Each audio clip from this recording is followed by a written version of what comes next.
740 PM честички на метар кубен воздух. Толку изнесуваа параметрите на загаденост синоќа во Струмица.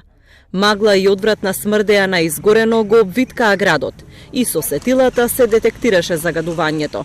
Смета, как не смета, и на малолетните деца смета најмногу. Заштитни маски и то, нема друго.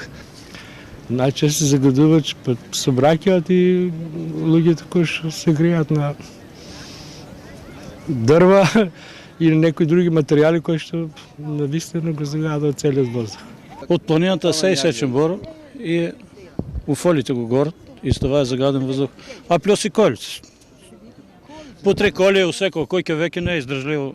Советникот од еколошкото движење Стига е Ѓорги Танушев. Вели дека недостасува транспарентност во работата на инспекциите затоа што нема ниту еден детален извештај.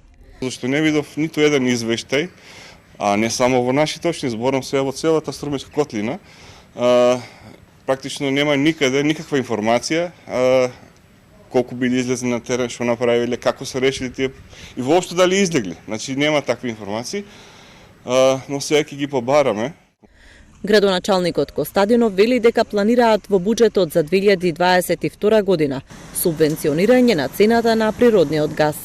Во овој период на загаденост на воздухот најдовме начин, очекувам дека јавното претпријатие Струмица газ многу брзо ќе усвои методологијата да субвенционираме директно цена на газ по метар кубен кон домакинството од 10 денари, со што навистина им излегуваме во пресред на граѓаните во оваа енергетска криза. Според мерењата, Струмица изминатото деноноќие беше меѓу најзагадените градови во светот.